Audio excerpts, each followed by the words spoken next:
ele me pediu talvez um dos mais fáceis temas para trabalhar: os atributos de Deus. Olha que coisa mais simples do mundo. Hoje pela manhã, só coisa boa. Hoje pela manhã nós trabalhamos os atributos de Deus e sua relação com os seres humanos, parte 1, onde falei sobre Deus, dos seus atributos. Ele é o Deus Criador, Ele é a verdade e Ele é autossuficiente, autoexistente. Hoje pela manhã nós vimos que os atributos de Deus são quase inumeráveis. Há escolas teológicas que dão até mais de 100 atributos de Deus. Talvez os mais conhecidos ficam em torno de 20, 30. Mas a grande verdade é que nós não sabemos de fato quantos e quais atributos Deus possui. Falamos hoje também que quando a gente fala de Deus, nós estamos falando da Trindade. Deus foi um nome que a Trindade escolheu para si, para ser adorado pela criação. Então, às vezes, pelo costume e pela cultura, nós, quando falamos Deus, nós pensamos num ser. Mas na verdade, quando nós falamos Deus, pronunciamos a palavra Deus, nós estamos falando da Trindade, porque a Trindade, antes de haver criação, a Trindade se bastava.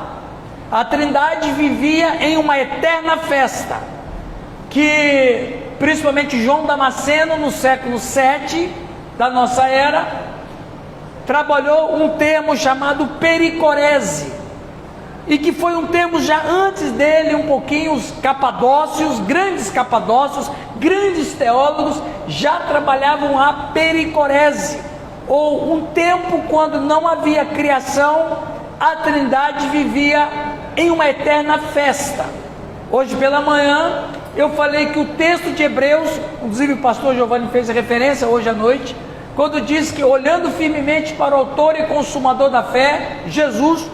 E aí vai o texto que quase não se trabalha, só se trabalha essa primeira parte, mas na outra parte desse texto ele vai dizer que em troca da alegria que lhe estava proposta. Ora, que alegria era essa? Exatamente essa festa, essa alegria que a Trindade tinha antes da criação. Então, existia só a Trindade. Quando a Trindade decidiu criar, e criar seres que pudessem ser expressão exata deles da terra, agora esta criação vai se relacionar com a Trindade. A Trindade passa a se chamar Deus, porque é chamando a Trindade de Deus que a criação vai se relacionar com o que o criou. É muito interessante isso, é muito interessante. Então, Gênesis 1:1 diz: no princípio criou Deus os céus e a terra. No princípio criou Deus. Então, neste exato momento, a Trindade se chama Deus. É como se fosse assim: a Trindade criou, chega para a criação e vai dizer: olha, nós trouxemos vocês à existência, vocês não eram nada, mas nós trouxemos vocês à existência, e agora vocês têm que adorar a gente, porque toda a criação, para ela ter a razão por que existir, vocês têm que adorar nós que criamos vocês. Então a criação pergunta: ok, nós vamos adorar, mas como é que, quem é vocês que nos criaram? Então é como se a Trindade falasse: vocês vão se relacionar com a gente e vai chamar a gente de Deus. E a partir de então, Deus criou, Deus o nome da Trindade. A Trindade nos cria e se chama Deus para a criação. Então, nós começamos e vemos muito sobre isso hoje de manhã, falando assim: Deus é o Criador, que é um atributo de Deus. Deus é a verdade, que é um atributo de Deus, e Deus é autoexistente. Eu falei hoje uma frase que deixa a gente doido, mas é porque de fato nós não temos como entender Deus, que na teologia chama-se Deus é a causa não causada.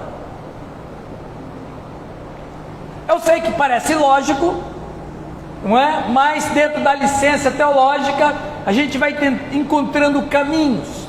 Então, gente, estudar Deus é impossível. Eu falei hoje de manhã que quando uma pessoa estuda direito e se torna um advogado, uma advogada, e ele vai galgando espaço, crescendo na sua profissão, faz pós-graduação, faz mestrado e por fim faz doutorado. Então aí uma pessoa, quando chegar ao doutorado ou pós-doutorado, ele tem o título de doutor em direito. Ou quando ele se torna um médico, e ele vai estudando até atingir o grau de doutor em medicina. Ou ele é um cientista e vai estudando e torna doutor naquilo. O teólogo é o único que não pode ter título de doutor de Deus. Você fez doutorado em teologia? Por exemplo, eu tenho mestrado em teologia, ainda não fiz doutorado, mas se um dia eu fizer doutorado em teologia, eu não posso dizer que eu sou doutor de Deus, que Deus é inadministrável, Deus é insondável. Então os atributos de Deus são impossíveis da gente de fato descobrir quais são e quantos são. A nossa mente é muito finita, como já diziam os filósofos, o infinito não pode caber no finito. Então nós não temos condição de mensurar Deus, mas por sua graça Deus dá pequenos indícios de quem Ele é, e através desses pequenos indícios de quem Ele é, nós chamamos de atributos. Então Deus não pode ser objeto de estudo. Tomás de Aquino, no século XIV, ele disse: tudo que nós podemos aprender de Deus é aquilo que Ele não é, porque é insondável. Deus é insondável, nós não temos condições de estudar Deus. Ok, eu não posso estudar Deus. Se eu pudesse estudar Deus, Ele não seria diferente dos deuses dos pagãos, porque os deuses dos pagãos são completamente estudáveis. É fácil a gente estudar Odin, Thor, Star, Astarote, Marduk, Zeus. Mas Deus seria apenas então mais um personagem. Não, Deus é instudável, um neologismo aqui, instudável. Mas o que a gente aprende de Deus? Apenas alguns dos seus atributos, e apenas alguns dos seus atributos que Ele permite que a gente saiba, para que a gente se relacione com Ele. Ok? Falei mais ou menos isso hoje de manhã. Eu fiz uma pequena introdução agora do que eu fiz hoje pela manhã. E agora, para não ser muito sacal, muito chato, porque um tema às vezes teológico não é atraente, mas ele é necessário, não é? Eu gostaria de falar exatamente os atributos de Deus e sua relação com os seres humanos, porque se Deus nos deixou atributos dele para que a gente pudesse estudar, é porque Deus tem um interesse. Você precisa saber como que eu sou, não quem eu sou, mas como que eu sou, para você se relacionar comigo. Para isso Deus deixou os seus atributos. E eu gostaria de convidá-los, por favor, a abrir a Bíblia no livro de Romanos, no capítulo 11, versículo 33, Romanos, capítulo 11, versículo 33 a 36.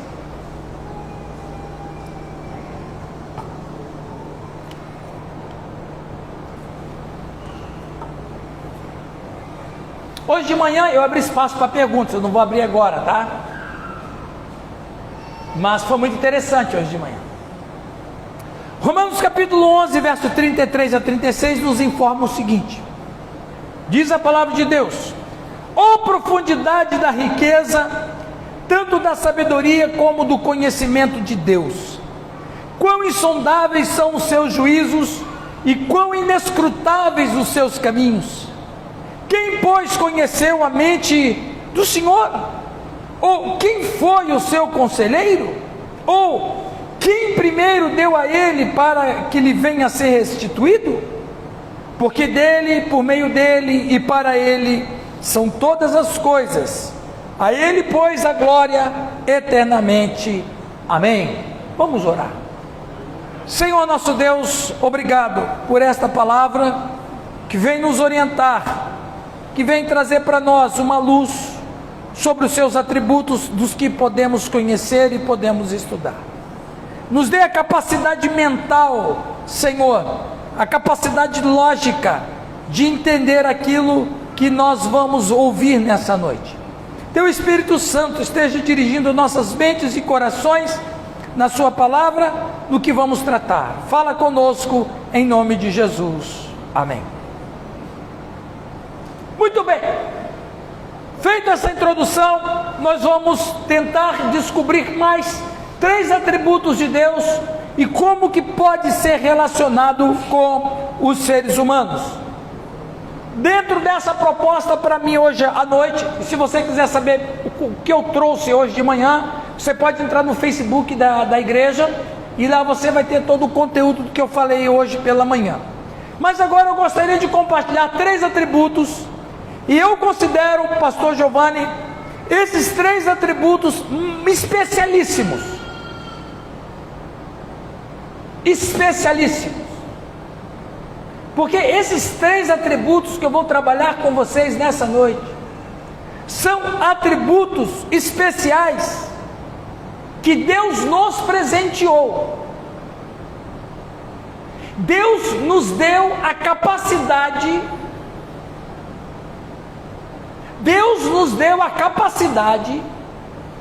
de viver 3 de seus atributos, com um propósito, para que a raça humana não se autodestruísse por causa do pecado. Preste atenção, eu vou compartilhar com os irmãos e irmãs 3 atributos de Deus, dos quais Ele nos presenteou com um objetivo: que nós não nos autodestruíssemos por causa do pecado. Porque assim que o pecado entrou na experiência humana, a nossa certeza líquida e certa, que nós seremos como bichos, nós seremos como animais, nós seremos como brutos, e nós mataremos uns aos outros. A Trindade, quando eu falo Deus, eu me refiro à Trindade. Quando a Trindade expulsou os nossos pais do jardim, expulsou-os para que eles não estragassem mais ainda a existência, eles nos deram 3 de seus atributos, dos quais, por causa desses atributos, nós não nos autodestruímos. Estão curiosos para saber? Primeiro lugar, primeiro atributo que Deus nos deu, seus atributos que nos deu, Deus nos deu a sua bondade. A Bíblia diz assim no Salmo 119, 64: a terra, Senhor, está cheia da tua bondade, ensina-me os teus decretos. Salmo 34, 8: ó, provai e vede que o Senhor é bom. Deus é bom. Deus é bom. Não tem uma canção que diz assim: Deus é bom o tempo todo Deus é bom? Deus é bom. A bondade de Deus é um assunto vasto que ocupa uma enorme porção do Antigo Testamento. Deus é bom. Êxodo 33, verso 18 e 19 diz assim: quando Moisés pede para Deus ver a glória de Deus, rogo-te, mostra-me a tua glória. E Deus lhe disse: eu mesmo farei passar diante de vós toda a minha bondade, e proclamarei o nome do Senhor diante de vós, e serei gracioso, e a quem serei gracioso, e mostrarei compaixão por quem demonstrarei compaixão. Deus é bom, e Deus é bom mesmo, Deus é bom em essência. Esse atributo de Deus é um atributo perfeito. Quando nós falamos que Deus é bom, Ele é bom mesmo. E por que nós não entendemos muito isso? Porque nós estamos numa luta diária com o pecado. E olha que coisa interessante, irmãos e irmãs, o ser humano, eu e você, somos pecadores, somos parte de uma raça caída, temos uma natureza corrompida, mas existe em nós princípios de bondade. Preste atenção, porque você talvez possa entender alguma coisa da história e da vida. Nós somos maus, nós não somos bons. Nós temos a capacidade de fazer coisas boas, mas não somos bons. Quando a Bíblia diz assim: todos pecaram e carecem da glória de Deus. Todos pecaram. O que você espera de um pecador? Só o que não presta. Aliás, Jesus mesmo disse uma frase que às vezes nós não paramos para prestar atenção no paradoxo dessa frase. Nessa frase que ela filosoficamente é contraditória. Ele diz o seguinte em Mateus 7,11: ora, se vós que sois maus sabeis dar boas dádivas aos vossos filhos, quanto mais vosso Pai que está no céu dará boas coisas ao que lhes pedirem. Preste atenção, vós que sois maus. Ok, se eu sou mau não posso ser bom, é lógico, é claro. Mas olha o paradoxo, olha a contradição. Vós que sois maus, sabeis dar boas dádivas. Ou seja, olha que coisa interessante. A bondade de Deus é tão grande para com a humanidade, que Ele não permitiu que nós virássemos bichos, porque Ele nos deu a capacidade de exercermos bondade.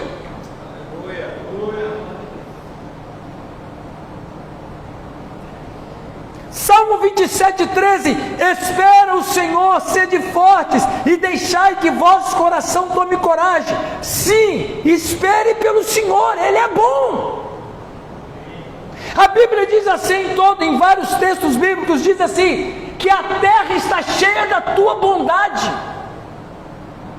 Mas quando você olha e pensa assim, tanta coisa errada acontecendo no mundo, tanto assassinato acontecendo no mundo, tanta coisa terrível acontecendo no mundo, e é verdade, só que nós ainda temos o privilégio, mesmo no meio de tanta maldade, ainda assim há pessoas muito boas. Eu sei que dá um nó na cabeça da gente, eu sei que às vezes a gente não entende certas coisas, mas graças a Deus que Ele nos deu a capacidade de exercermos bondade, porque de bondade em bondade, bondade em bondade, nós vamos nos sustentando.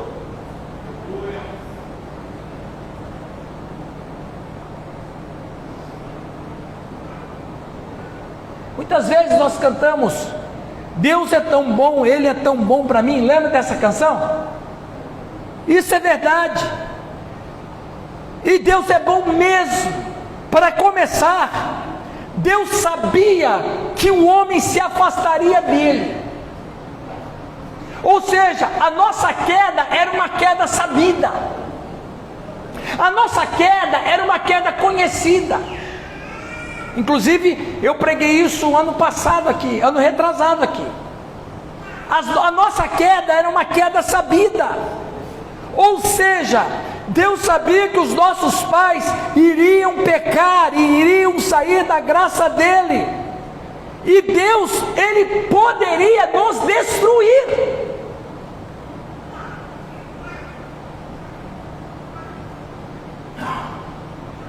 Ou pelo menos, se Ele não quisesse nos destruir, Ele apenas nos expulsaria do jardim. Não, Ele só expulsou a gente do jardim e nos deu a capacidade de sermos bons, para que a gente não se acabasse a nossa história. Deus é bom, irmãos. Deus é bom. Deus é bom, Deus nos sustenta, Ele sustenta os homens apesar da nossa rebelião contínua. Esse também é um outro sinal da bondade de Deus. Ele não executa os ímpios no momento em que pecam. Deus é tão bom, Ele é tão bom, que alguém pode perguntar assim: João, por que Deus não destrói os maus? Um dia uma pessoa me perguntou assim: Ellen, pastor, por que Deus não destrói os maus? Eu falei assim, eu vou dar um exemplo. Um dos homens mais maus da história se chamou Herodes. Herodes era um homem mau. Herodes, ele mandou matar os meninos de 2 anos para baixo, na tentativa de matar a Jesus Cristo. Um homem que ordena matar criancinhas de peito é um homem mau. O José foge para o Egito, e quantos anos que ele fica lá? 2 anos. Ora, por que Deus não fez alguma coisa com Herodes? Por que Deus não deu um AVC nele?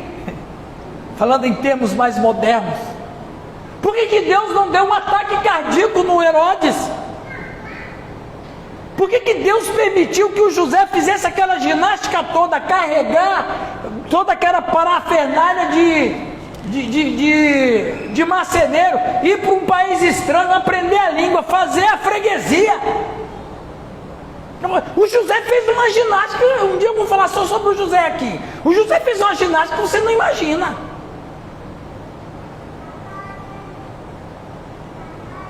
Por que Deus não matou Herodes? Por uma razão eu respondi para a pessoa. Porque Deus deu tempo para Herodes se arrepender de ser um homem mau.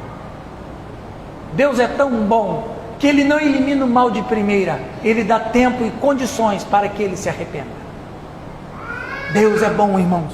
Deus é bom. Quando você observar homens maus da história, por que Deus não elimina esses homens maus? Porque Deus está dando chance para eles se arrependerem de sua maldade. Se eles não se arrependerem de sua maldade, Deus os extirpa da história.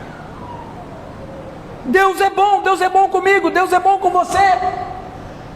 Deus é bom, e esse atributo que Deus nos deu, Ele deu para que a gente pudéssemos exercer esse princípio de bondade.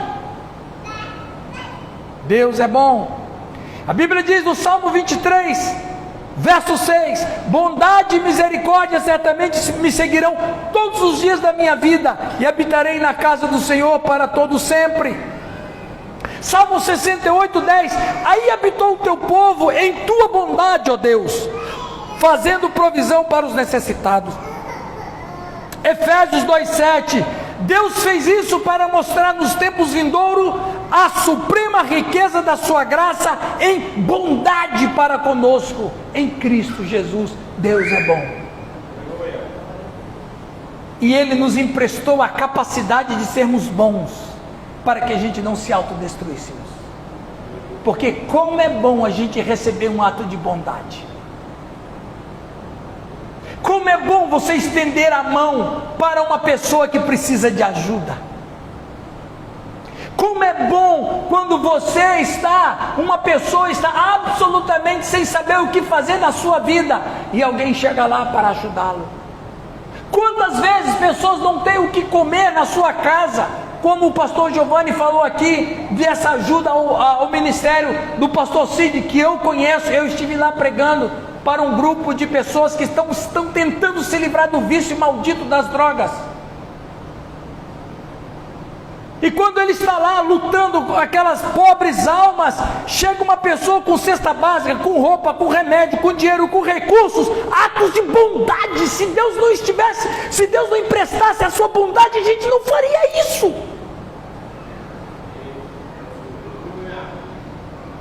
Quando você dá a sua oferta e devolve o seu dízimo, é ato de bondade.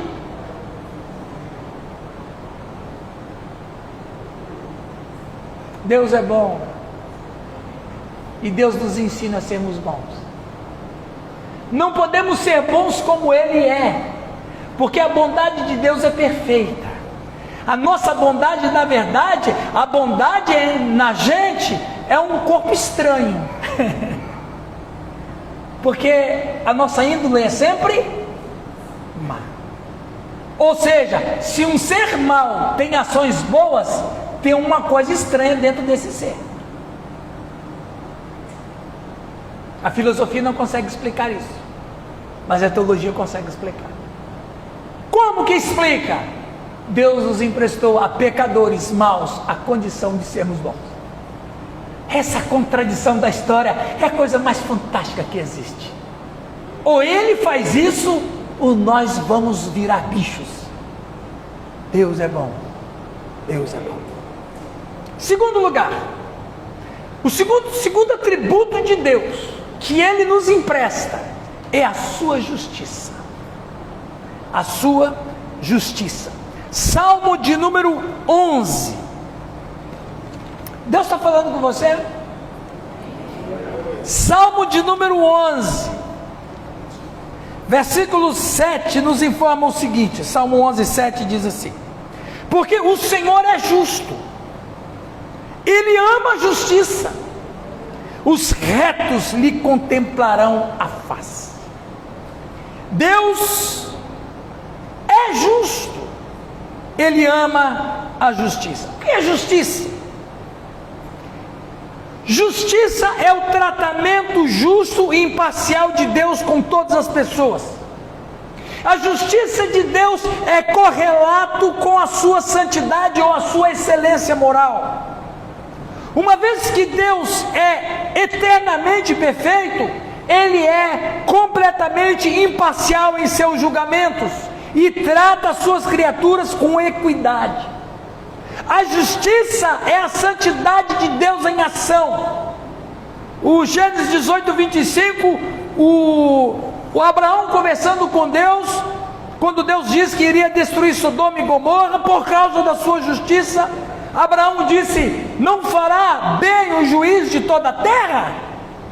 Deus é sempre certo em todas as situações e em todos os momentos. Salmo 89, 14, justiça e direito. Senhor João, doutor João e doutor Edmilson. Tem mais advogado aqui? Tem dois aqui. Justiça e direito, percebe? Justiça e direito são palavras correlatas. Qual é o princípio de justiça e direito? Qual é o princípio? Qual é a prima iuris? Prima iuris. Ou qual é a primeira justiça? Deus. Justiça e direito são o fundamento do teu trono. Graça e verdade te precedem. Porque Deus é justo, Ele define o que é justiça. O que é justiça? Justiça é tão somente a vitória do bem contra o mal. A justiça nada mais é do que isso. Você tem que ser perfeito diante da lei. Se você não for perfeito diante da lei, você vai incorrer em um crime. E se você incorrer em um crime, a justiça vai vingar a sociedade. Porque justiça e vingança são termos intercambiáveis. Eu vou explicar isso para vocês. Quando uma pessoa é incorrida num crime, e conforme o crime dessa pessoa, ele vai ficar preso 5 anos, 10 anos, 6 meses, seja o que diz a lei, a vida dessa pessoa está acontecendo justiça. O que é justiça? Significa que o mal está sendo destruído pelo que ele fez. Qual é esse princípio? É de Deus. Veja, isso é importante você ter noção. Justiça, a justiça do Ocidente, ela é de origem romana, porque o César, ele era reconhecido e a própria população tratava César como um deus. E César, ele era patrono da justiça. A justiça, por si só e pela origem dela, ela é algo acima do bem e do mal, porque é a justiça que vai julgar o que está acontecendo de errado. Ou seja, a justiça é a única instituição existente no mundo que pode julgar o mal e punir o mal. Dentro dessa perspectiva, justiça só Deus pode exercer, porque Deus é o único acima do bem e do mal. Mas o César arrogou para ele a divindade, e por isso que o César se tornou justiça. E como a justiça romana influencia todo o Ocidente, nós trouxemos essa herança romana até os nossos dias, até o ponto que nós só usamos o latim. Habeas corpus, e etc. Os termos em latim que se usa na justiça são termos que vêm de Roma, que é a origem César. E que na verdade é uma coisa muito interessante, porque a justiça por si só, sendo que está acima do bem e do mal, ela é impessoal. E é por isso que ela pode fazer vingança. Deus é um Deus vingador. Aí alguém vai falar assim: não, pastor, Deus não é vinga, Deus é amor, Deus não vinga. Porque nós estamos querendo trazer a vingança de Deus com a nossa. A nossa vingança é pecaminosa. Por quê? Porque eu não estou acima do bem e do mal. Então toda a justiça que eu faço pelas minhas mãos é crime, porque eu não estou acima do bem e do mal. O juiz que dá sentença a um criminoso, ele não faz por si só, ele faz em nome da justiça, que é impessoal e que está acima do bem e do mal. Os irmãos estão entendendo? Agora, o que tem a ver isso, o atributo de Deus com a gente? Se nós não tivéssemos o princípio de justiça em nós, nós mataremos uns aos outros e o mal seria banalizado. Se não houvesse uma vingança, entenda-se a palavra justiça, nós não teríamos princípios morais. Então Deus, a Trindade, quando o homem foi expulso do jardim, Ele nos deu o princípio da justiça. Vocês vão institucionalizar algo que vai punir o mal, porque se o mal não for punido, vocês vão se matar uns aos outros e o mal vai ser banalizado. Princípio de justiça. Salmo 48:10: como o teu nome, ó Deus, assim o teu louvor se estende até os confins da terra, a tua destra está cheia de justiça. Amós 5:23: afasta de mim o estrépito de teus cânticos, porque não ouvirei as melodias das tuas liras. Antes corra o juízo como as águas e a justiça como o ribeiro perene. Eu sei, você sabe que no Brasil a nossa justiça está em crise. Por que o brasileiro não aceita o que está acontecendo vindo do STF? Porque, por definição, o STF é a nossa Suprema Justiça, que deveria fazer o quê? Como origem, punir o que está errado. Quando o nosso princípio jurídico está invertido, nós nos sentimos revoltados. Ora, por que eu me sinto revoltado? Porque Deus me deu o princípio da justiça e eu preciso me sentir vingado por ela quando o mal acontece comigo ou com alguém. E quando você se sente injustiçado por algo que não deveria, quando um criminoso ele não é de fato condenado, ou não é condenado como deveria ser no rigor da lei, você se sente que não foi feito justiça. Princípio de Deus. E se isso sair de nós, nós vamos virar animais. Nos animais não tem justiça. A leoa come a presa, o leopardo devora a presa. Na natureza é a lei, impera a lei do mais forte, é o predador que caça a presa, e a presa tem mais é que se virar. As pessoas brincam bem assim: como é que você está, João? Eu estou matando um leão por dia. Não é assim? A presa, quando chega o final do dia viva, ela diz assim: ufa, ganhei mais um dia de vida. Isso é entre os animais, não somos animais. Entre nós há princípios de justiça. E todas as vezes que a justiça é feita na terra, Deus é glorificado por causa da justiça. Deus é justo, irmãos e irmãs. E Deus, quando Ele pune uma pessoa, pune por justiça. Pune porque o mal tem que ser castigado, o mal tem que ser punido. Vocês lembram daquele texto em Lucas 16, quando a alma do rico está no inferno? Lembra daquele texto? De acordo com os estudiosos, ele tinha um nome, chamava Dives. Lázaro e Dives. Dives é um suposto nome daquele rico, de acordo com o Talmud rabínico. E você vai lembrar aquele texto? O texto vai dizer o quê? O texto vai dizer assim, que a alma do rico está sofrendo, e ele não está no inferno porque ele era rico, ele está no inferno porque ele rejeitou a Deus. E ele fala para Abraão o quê? Manda Lázaro ir na casa dos meus irmãos. Manda Lázaro refrescar a minha boca. Não é isso que ele fala? Ele fala outras coisas, mas ele não diz assim para Abraão: pai Abraão, eu estou aqui injustamente. Ele não reclama porque ele está lá. Ele não se sente injustiçado por estar lá. Ele está lá porque ele sabe que merece estar lá. E ele não reclama por estar lá. Ele só está preocupado com os irmãos que estão lá na terra e que estarão lá com ele se eles não se arrependerem. Princípio de justiça. Provérbios diz que quando o ímpio for julgado e for para o inferno, ele vai até contente, porque sobre ele foi feita a justiça. Agora eu fico pensando, irmãos e irmãs, qual é a justiça de Deus?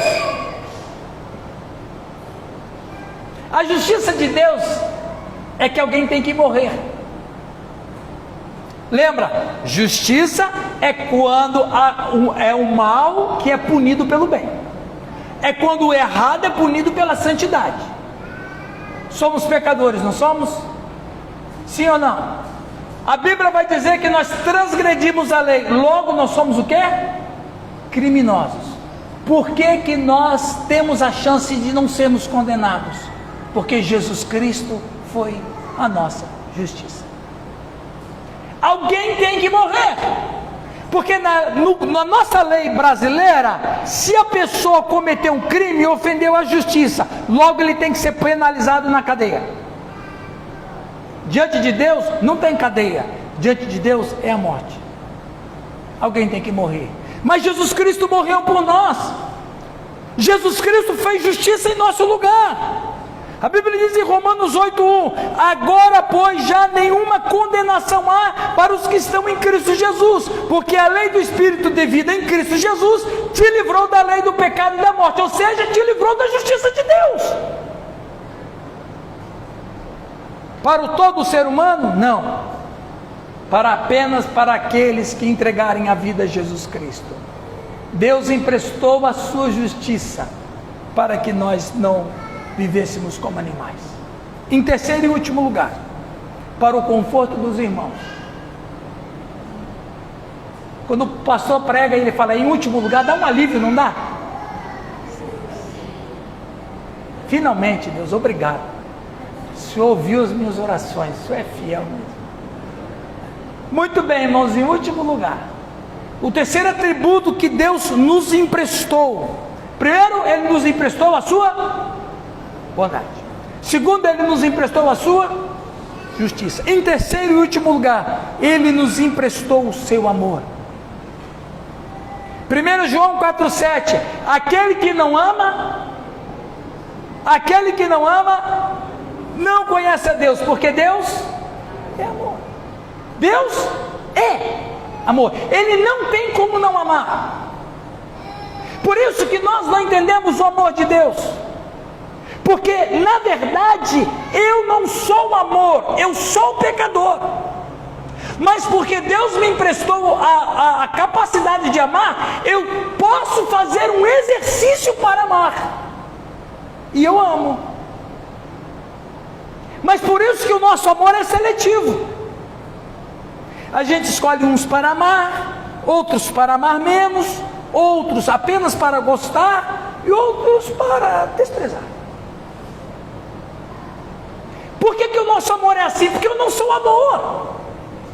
Deus é amor. Mas Ele me emprestou a condição de amar, então amar é uma possibilidade para nós. E é uma possibilidade real. Olha nós aqui. Olha a gente quando se casa. E aqui, meus irmãos, vai a grande ambiguidade da história. Você pega um homem mau, você pega um assaltante de banco, ele assalta o banco, ele faz refém, ele troca tiro com a polícia, ele mata refém, ele consegue escapar, e ele chega na casa dele, tem um filhinho que vai abraçar ele e ele vai dizer: papai te ama. Essa é a maior ambiguidade da história. Como é que é possível, no mesmo ser mau, ter espaço para amor? Não tem aquele antigo filme Até os Brutos Amam? Porque Deus nos deu a capacidade de amar. O amor não é algo que Deus tem, amor é algo que Deus é. A relação entre as pessoas da Trindade ilustra o amor perfeito, Mateus 3,17. O amor de Deus busca altruisticamente o nosso bem-estar final, 1 João 4,10. Deus se entregou por nós através da morte de Jesus Cristo na cruz, porque Deus amou o mundo de tal maneira, que deu o seu Filho unigênito, para que todo aquele que nele crê... Vamos dar uma caprichada nesse texto, porque a Trindade amou o mundo inteiro, e a Trindade escolheu a segunda pessoa da Trindade para vir salvar o ser humano.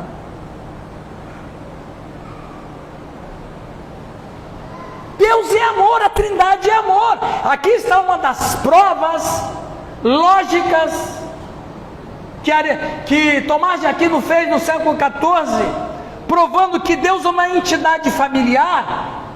Porque quando a Bíblia diz Deus é amor, não pode ter amor se não tem um alvo para ser amado.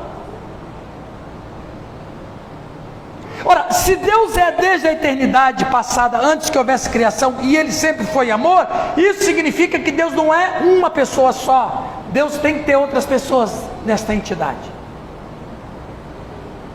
E tem Pai, Filho, ou seja, a experiência de amor começa na Trindade, e a Trindade nos dá essa capacidade de amar também.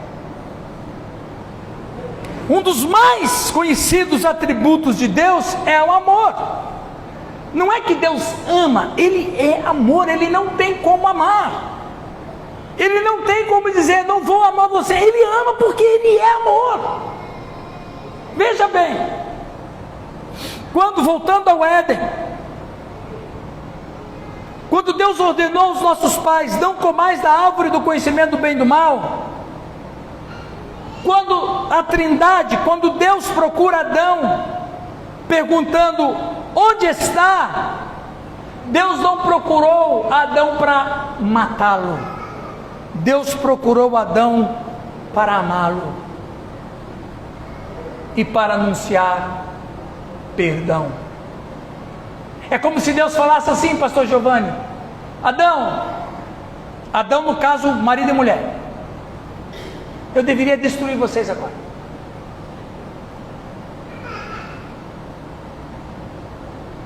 Eu deveria aniquilar vocês da história,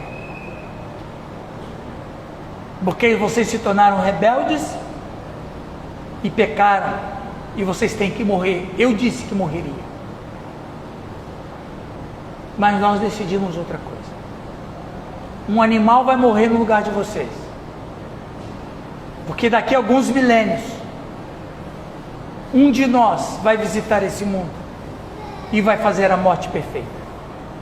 Mas por enquanto, eu pronuncio perdão para vocês. E para que vocês não sejam destruídos, nós somos obrigados a expulsar vocês daqui. Senão vocês, caídos e rebeldes, vão comer da árvore da vida e serão eternamente pecadores. E porque nós amamos vocês, vocês vão ser expulsos do jardim, mas vocês não vão de mãos vazias. Eu vou dar para vocês a possibilidade de vocês amarem.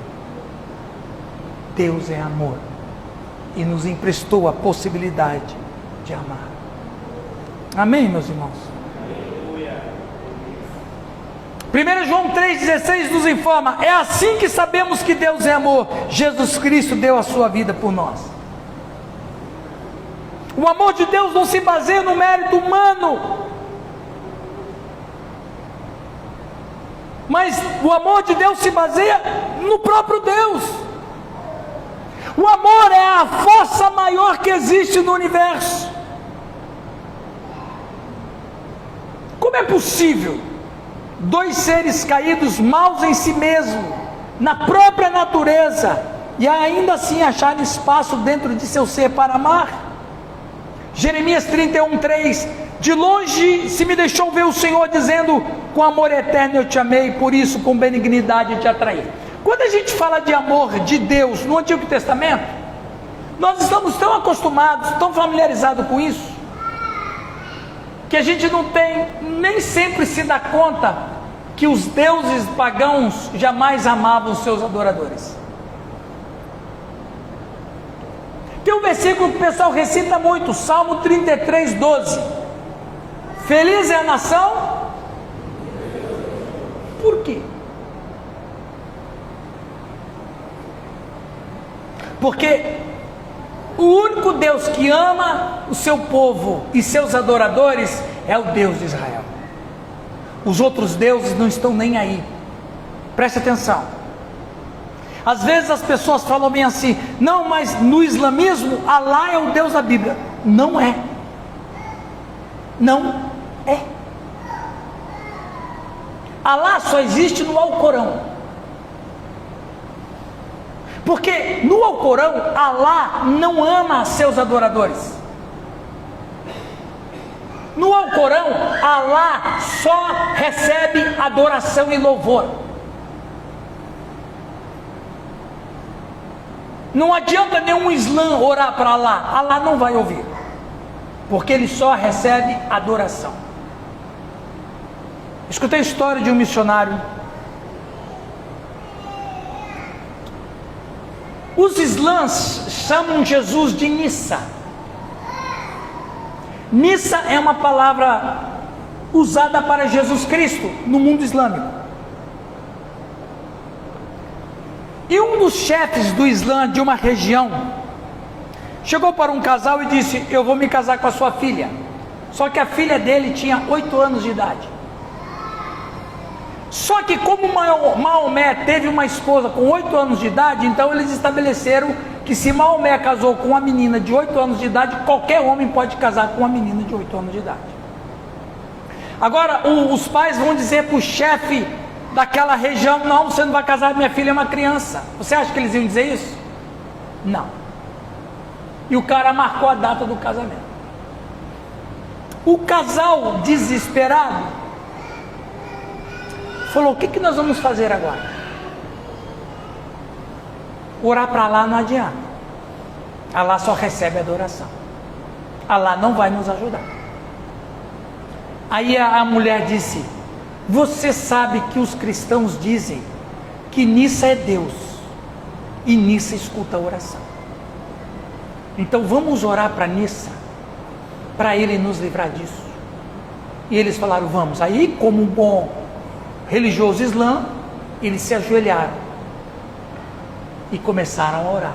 Nissa, é assim, assim, assim. Nós precisamos de uma saída.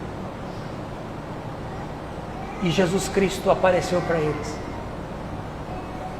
e disse: vocês vão hoje à noite sair daqui. Vocês estão perto da fronteira. Vocês atravessam a fronteira. Tem um povo meu que vai estar lá esperando vocês. Eles mais do que depressa pegaram as coisas, pegaram a filha, na alta madrugada, ultrapassaram a fronteira. Quando eles ultrapassaram a fronteira, tinha um grupo de cristãos lá.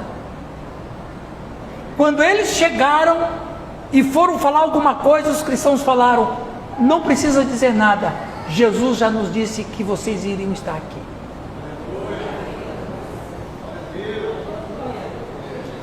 Feliz é a nação cujo Deus é o Senhor, porque o único Deus que se relaciona com os seus adoradores é porque Ele ama.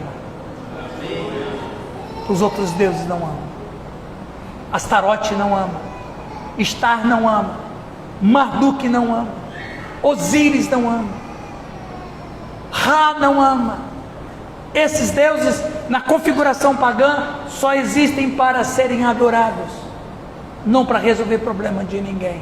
Feliz é a nação cujo Deus é o Senhor, porque é o único Deus que de fato ama quem busca Ele.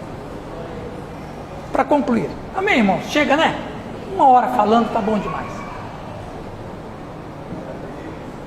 O que se conclui?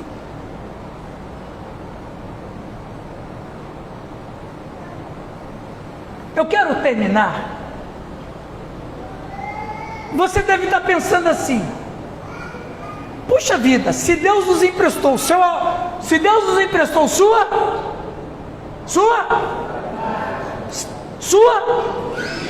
e seu, se Deus não tivesse emprestado isso, o que nós seríamos? O que eu disse? Seríamos como bichos, animais. O apóstolo Paulo deu um quadro para nós do que seríamos se não tivesse o quê? Bondade? Olha o que ele diz. O que se conclui?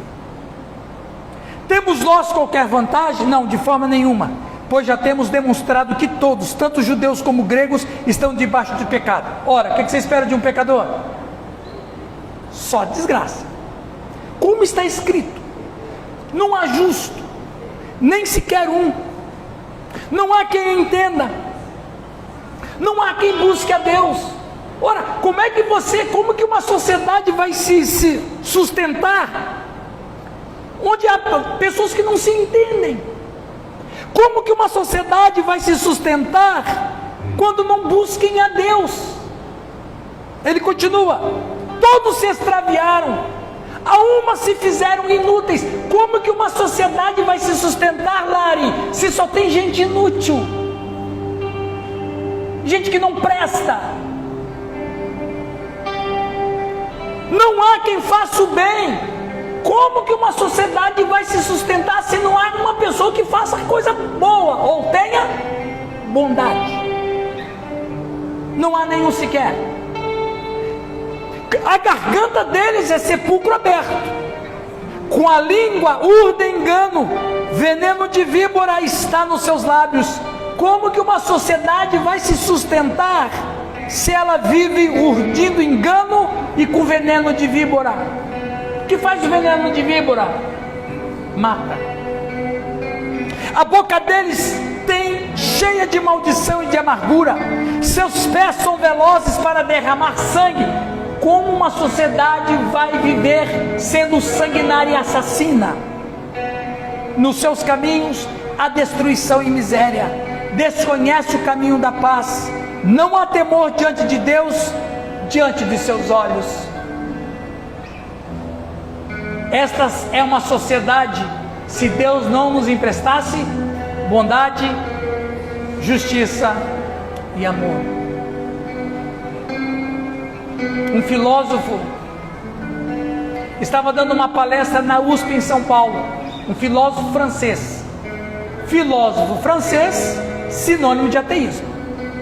Quando ele terminou a palestra, ele foi perguntado pelo auditório: qual é a maior necessidade da humanidade hoje? E o filósofo respondeu: a maior necessidade da humanidade hoje é saber se Deus existe. O cara é filósofo, o cara é ateu. Quando todo o auditório pensava que ele ia falar sobre o problema do ecossistema, a desigualdade social, os assassinatos, a fome, a corrupção, quando todo mundo esperava que a maior necessidade da humanidade era resolver esses problemas sociais, ele vem com Deus. Aí então perguntaram por quê? Ele disse: se Deus existe, existe uma maneira certa de viver, porque ninguém pode viver de qualquer jeito. Amém, irmãos? Os atributos de Deus são maravilhosos. Vamos orar. Vamos orar em nome de Jesus. Senhor Deus,